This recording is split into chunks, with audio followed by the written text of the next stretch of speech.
Former Senator Amy Marcos is expected to file her certificate of candidacy for re-election. She will be running as an independent after pulling out of the Alianza slate of the administration. And right now we are seeing photos live from the Manila hotel where she is backed by a throng of supporters as well as former Presidential First Lady Ms. Imelda Marcos at the venue as well. So we will be getting updates from that from our reporter on the ground, Hannah T. Hannah, are you there? Yes, Paolo, before the Manila hotel officially opened its doors for COC filing, several supporters of Senator Amy Marcos already gathered outside waiting for her. Like what you said, she is set to file her candidacy for re-election. We saw members from bosses ng Manileño Federation of Sectoral Organizations all showing their support for the senator. Before she arrived, Paolo, she attended a church mass in Malate, Manila, together with former First Lady Imelda Marcos before heading here. Paolo, it's worth noting that Senator Amy Marcos plans to run solo in the 2025 senatorial race since she did not, she opted not to align herself with President Ferdinand Marcos Jr.'s Bagong Pilipinas Alliance. So I think she is currently filing her COC right now. We just saw former First Lady Imelda Marcos, and Senator Amy is currently navigating this delicate situation since her move to run solo is probably caught between tensions between his brother President Ferdinand Marcos Jr. and Vice President Sara Duterte. This weekend, I think she released a statement regarding that. No, she clarified that ako ang ilog kung saan nagtatagpo ang dalawa. That's what she said in her statement, possibly indicating she wants to stay neutral in this political rift. So right now, we're waiting for her to arrive here at the interview area here at the Manila Hotel. She is expected to deliver a 2-minute introductory message after filing her COC and answer questions from the media for 8 minutes. Paolo. Thank you, Hannah. That's Hannah T. reporting from Manila. Again, it have former Senator Amy Marcos getting ready to file her COC, or actually filing her COC right now in a bid for a re-election, running as an independent, as Hannah did mention a while ago. And of course, with all of that, we'll have more updates on the filing of the COC of former Senator Amy Marcos. And for the meantime, we'll be right back with Weather HQ.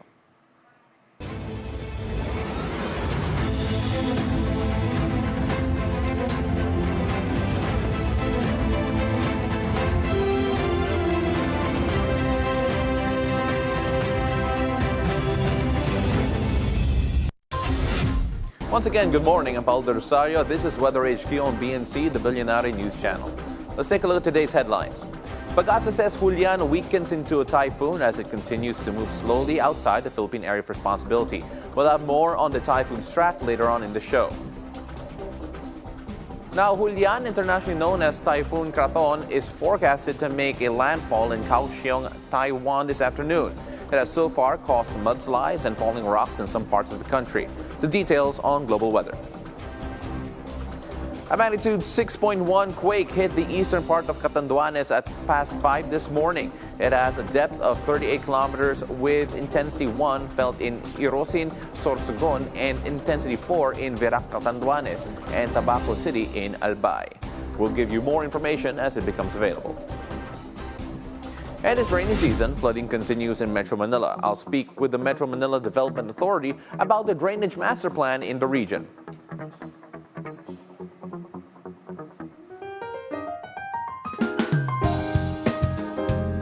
Look at the weather today. According to Pag-asa, Julian weakens into a typhoon as it continues to move slowly and is now outside the Philippine area of responsibility. Now, the center of the eye was estimated at 280 kilometers west-northwest of Itbayat, Batanes. Now, it has massive sustained winds of 165 kilometers per hour near the center and gustiness of up to 205 kilometers per hour. And it's now slowly moving in a northwestward direction, as you can see the track right over here.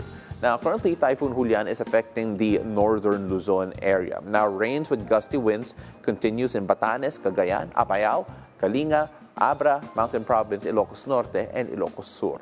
Now, due to the trough or the extension of the Typhoon Julian, residents in Central Luzon and the rest of Cagayan Valley, as well as the Cordillera Administrative Region, as well as Ilocos, will experience cloudy skies with scattered rains and thunderstorms. Now, same weather conditions is expected in the Davao region, Soxargen, and Barm due to the easterlies right over here. But over here in Metro Manila, you can expect and the rest of the country actually, you can expect partly cloudy to cloudy skies with isolated rain showers or thunderstorms that are expected to prevail today. Now, watch out, possible flash floods or landslides may also happen due to the severe localized thunderstorms. Now, strong to typhoon force winds associated with Typhoon Julian are expected to affect the northern seaboard of the northern Luzon, particularly in Batanes and Babuyan Islands and the northern coast of Ilocos Norte right over there. Now, because of that, there will be a gale warning. Sea travel is risky for most types of tonnage, of vessels rather, including all small sea craft and motor bangkas.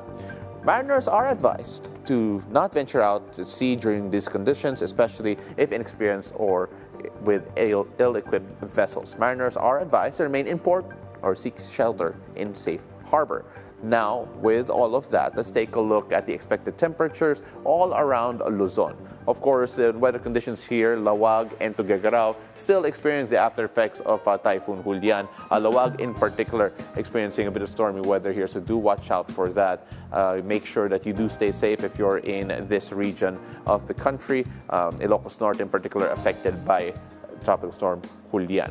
Now, Tuguegarao, as we mentioned a while ago, experiencing a bit of adverse weather conditions as well. 30 degrees Celsius is the high. Now, residents are advised to stay in a safe place as intense wind and rainfall may cause damage to life and property. And due to the storm, residents in Tuguegarao and Baguio City will also experience heavy rains with gusty winds, as we mentioned a while ago. While cloudy skies with rain showers and thunderstorms are expected over in Olongapo.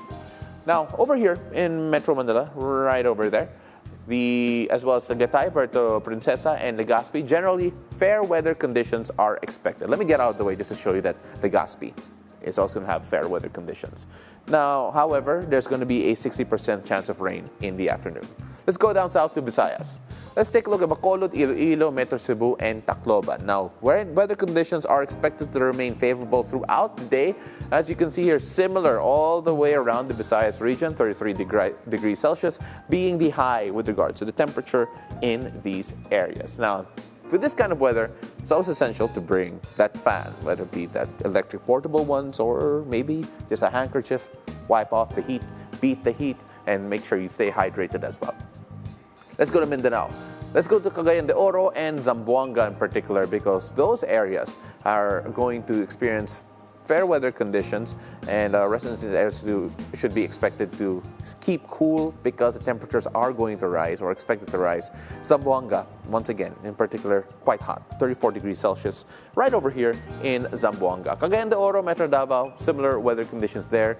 Now, remember, stay updated on your local weather forecast and be prepared for any potential changes in the weather.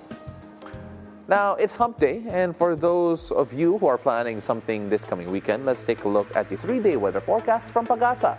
Let's take a look at Baguio. Now, Baguio, the weather starting tomorrow will improve. As we mentioned, a bit of stormy weather or a bit of wet weather all throughout the day. Now, weather will improve all up until Saturday. Now, perfect to start your laundry because low chance of rain, especially if you're in those areas. If you plan to make the trip to go up there, this is the type of temperatures that you can expect. Again, normally in the entire Luzon, Baguio is the coolest and 23 degrees Celsius. 22 degrees is going to be the hottest it's going to be, and 23 degrees is going to be the high up until Saturday. So that's the weather in the City of Smiles. Now, weather conditions are, let's go down south to Bacolod and check out the weather conditions there. And they're expected to be favorable all up until Saturday. 32 degrees Celsius on Saturday in particular. Perfect weather there to enjoy whatever you want to. Low chance of rain as well, so you can expect fair weather over in Bacolod for the next 3 days. Now, locals and tourists may enjoy snorkeling at Carabin Reef, or if you're like me, enjoy the chicken inasal at Manukan Country. Let's go to Zamboanga City. Same weather conditions are expected until Saturday as well. You can enjoy Zamboanga's great Santa Cruz Island and sunbathe on its pink coralline sand. Just don't forget to apply the sunblock because the temperature will get really high. As you mentioned a while ago, 34 degrees expected on today and on Thursday. And you go down until Saturday, the heat not really letting out. Up next, we're going to ask the Metro Manila Development Authority about the drainage master plan for the region. Stay tuned. This is Weather HQ.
Welcome back. You're still watching Weather HQ. I'm Paolo del Rosario. Now, before we go back to the weather, let's take a look at what's happening at the Manila Hotel, where former Senator Amy Marcos is accompanied by former First Lady Imelda Marcos at the Manila Hotel, as the former senator has now officially filed her certificate of candidacy for the Senate in a re-election bid. She will be running as an independent after pulling out of, or rather rejecting, the offer to be part of the administrative slate for the next senatorial election. Now, of course, there has been various reactions with regards to that particular move, with Senator Amy Marcos using, will have a bit more freedom to campaign the way she wants to. President Bongbong Marcos did issue a few interviews yesterday in Tarlac, where he mentioned that it was okay for her to run as an independent, that it was her choice, and that she was in no way she was in no way mandated, or rather pushed, to be part of the administrative slate, and that she would be welcome in the sorties of the administrative 12 for the Senate campaign season. Of course, more updates on that later on. Our Hannah T is there at the venue, and we're going to talk to her later on as she gives us more updates on the bid of former Senator Amy Marcos. Now back to the weather. The rainy season continues to cause flooding in many parts of Metro Manila. Joining us now via Zoom is from the Metro Manila Development Authority's Office of the Assistant General Manager for Planning, Director Michael Gison. Good morning, Director. Maraming salamat. Thank you very much for joining us. Good morning, Paolo, and good morning sa ating mga televiewers for the BNC Network. Director, we talk about the proposed Metro Manila Drainage Master Plan. Now, there was a meeting recently that discussed the implementation, the planning with various government offices. Can you tell us a bit about what happened in that meeting and what highlights we should focus on from that? Okay, the meeting held last Thursday is a meeting for the implementation of the Drainage Master Plan for Metro Manila. Because Paolo, it's been we've been beleaguered by yung ating Ondoy, Karina, and recently Enteng, And we have noticed that the return period for those catastrophic events, hindi na siya 10 years, 20 years, na siya, it's even less than a year. So the Metro Manila Development Authority, together with the DPWH, has planned for a drainage master plan for Metro Manila to assess yung ating mga drainage systems, yung mga drainage laterals, yung mga primary systems natin, and to determine what's the condition of these drainages. And from this assessment, we will be looking at what are the possible solutions, what are the possible designs para to help yung flow ng water during yung heavy downpour. Mm-hmm. So that's basically the purpose of that meeting. And the drainage master plan has been in the drawing board since last year. This was pronounced by our chairman, Chairman Don Artes, mm-hmm. and Secretary Manny Bonoan of DPWH. Mm-hmm. Director, have there been any specific projects addressed to at least start out this master plan, or are we still very much at yung consultation and yung planning phase? Consultation, yes. We are still at the consultation stage. As I mentioned a while ago, a consultation with the expert was held last Thursday, mm-hmm.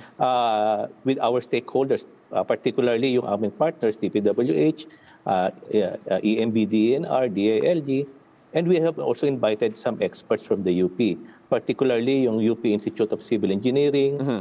National Engineering Center, UP Resilience Institute, and the UP Institute of Geological Sciences to provide us with additional inputs on how to go about with a drainage master plan. Mm-hmm. The initial thought was for the MMDA and DPWH to practically do the DMP. But itong mga expert na to, they have provided some inputs and insights na hindi lang dapat ito for the specific region, but also we have to consider other factors. For example, yung land use and urbanization rate ng Metro Manila. Yeah. Siyempre, we have to also consider the historical and future scenarios, yung mga what was transpired in the past, particularly in events like Ondoy, Carina, and the Habagat. And maybe we have to have a complementary projects from the upstream. Kasi from Metro Manila, okay, sige, luluwag yung mga drainage systems natin and lateral, but may problem dun sa upstream eh. Yeah. And that has to be addressed also. Director, from what I understand, first of all, thank you very much for the clarification. But from what I understand as well is that the World Bank will be funding this project in particular. Not quite sure kung anong level of funding or how much funding will be given. But could you give us a bit more clarity on the partnership with regards to the Metro Manila Drainage Master Plan and the World Bank? The World Bank has been our partner since 2018 for the Metro Manila Flood Management Project. Mm-hmm. It's a component between minimizing solid waste, which is handled by MMDA, minimizing solid waste in the waterways, and then yung component one, which is handled by DPWH, ito po yung rehabilitation of our existing pumping station and construction of new ones. Mm-hmm. The bank has committed to assist us on this endeavor. However, we have to consider some issues and concerns on funding. They are basically trying to provide us with funding assistance, but kailangan natin itong maximize kasi very limited. Yeah. And the government is trying its best, particularly DPWH and MMDA, to find other sources kasi to cover as much as many drainages as possible. Mm-hmm. But we have not committed yet for the final funding. The funding of this may be from the World Bank, maybe from the government funds, and also the Japanese International Cooperation Agency is also trying to pitch in on this endeavor. So, nag-uusap-usap po kaming tatlong mga agencies. Director Gison, thank you very much for all the clarification, and we cannot wait to hear more about the Drainage Master Plan in the next coming months. Maraming salamat po. Thank you. Maraming salamat, Paolo. Global weather is up next. Keep it here on BNC, the Bilyonaryo News Channel.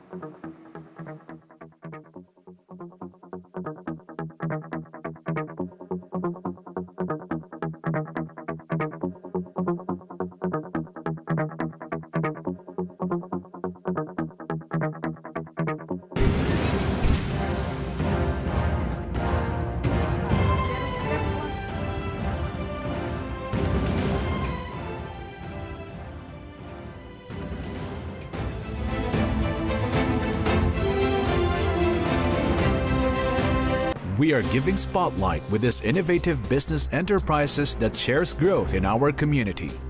We're giving these entrepreneurs a chance to boost their business in the market. Let's join Mai Rodriguez together with different entrepreneurs to know their stories and challenges. Remember, the road to success is never a straight line. Pathways to Success, 11 a.m. on BNC, the Bilyonaryo News Channel. Your newest source of news and information. That's it? Follows you everywhere, every day. Guys, wow. Oh, man. On cable and free TV. Online. He joins us from the Batasan Comercial. On mobile. Simulan na natin ang agenda. This is BNC, and we are everywhere.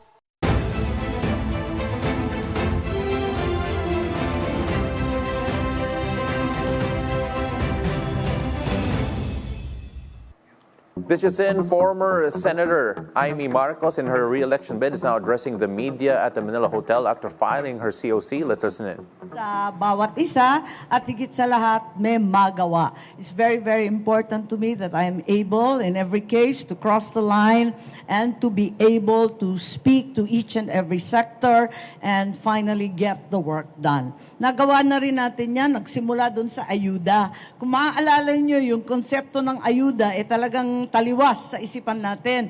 Pero nung panahon ng COVID-19, nangailangan talaga ng matindi ang lahat ng sambayanan. Kaya nagsimula tayo magbigay ng SAP 1, SAP 2, iba't ibang klase ng ayuda at pinalawak yung AIX. Ako noon yung chairperson at pasimuno noon under President Rodrigo Roa Duterte.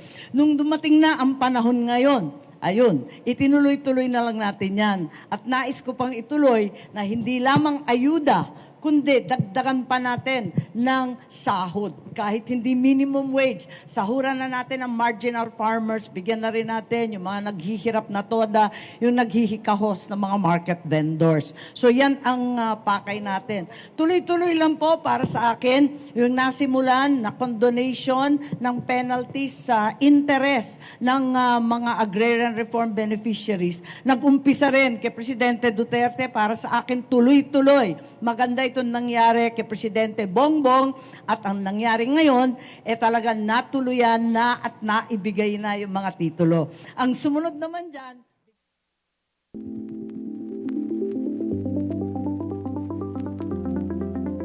We'll return to Senator Amy Marcos later on, but for now, let's turn to the global weather. Soldiers and residents were seen preparing yesterday for a storm surge as Typhoon Krathon, known in the Philippines as Julian, is approaching Taiwan's populous southwest coast. In Taitung and Hualien, the impact of the approaching typhoon has already caused mudslides and falling rocks to block roads. On Tuesday, Taiwan mobilized nearly 40,000 troops to be on standby for rescue efforts. Taiwan Coast Guard helicopters lifted safely 19 sailors forced to abandon ship when it took on water as Krathon approached on Tuesday, October 1. Government officials said the cargo vessel was traveling from China to Singapore. Sailors were taken to shelter on Taiwan's remote Orchid Island after being rescued from the ship. Taiwan regularly gets hit by typhoons, but they generally land along the mountainous and sparsely populated east coast, facing the Pacific. But this one will make landfall on the island's flat western plain. Now, according to the Central Weather Administration, Krathon is forecast to hit Kaohsiung this afternoon. After its landfall, it will work its way across the central Taiwan, heading northeast, and eventually cross out into the East China Sea. As you can see here, as we mentioned a while ago, typically the storms do come into Taiwan here in the eastern side, in the mountainous area, typically over here. But then in a rare occasion, Typhoon Julian, or Typhoon Krathon is known internationally, has come up here on the western side. Now, the National Aeronautics and Space Administration, as we go over into the U.S., says the annular solar eclipse will be visible in parts of South America today. It is when the moon will pass in front of the sun, casting its shadow across parts of the earth.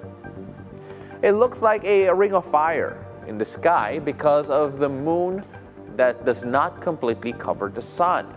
Other observers might see that only a part of the sun is blocked, creating a crescent shape. This happens because the moon only covers part of the sun, so it doesn't create the ring of fire effect. Instead, this is known as a partial solar eclipse. It is best to watch an eclipse in Argentina and Chile, while a partial solar eclipse will be visible in some parts of South America, Antarctica, North America, the Atlantic Ocean, and the Pacific Ocean, including Hawaii.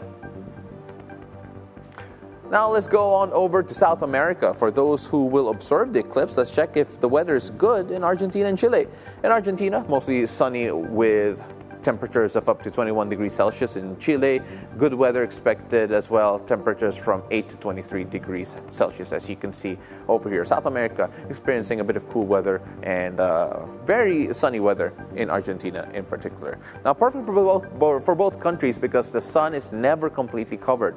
Now, if you're going to look up, observers must wear proper eye protection at all times during the eclipse. And that was Weather HQ for today. Join me again tomorrow, whatever the weather, here on BNC, the Bilyonaryo News Channel.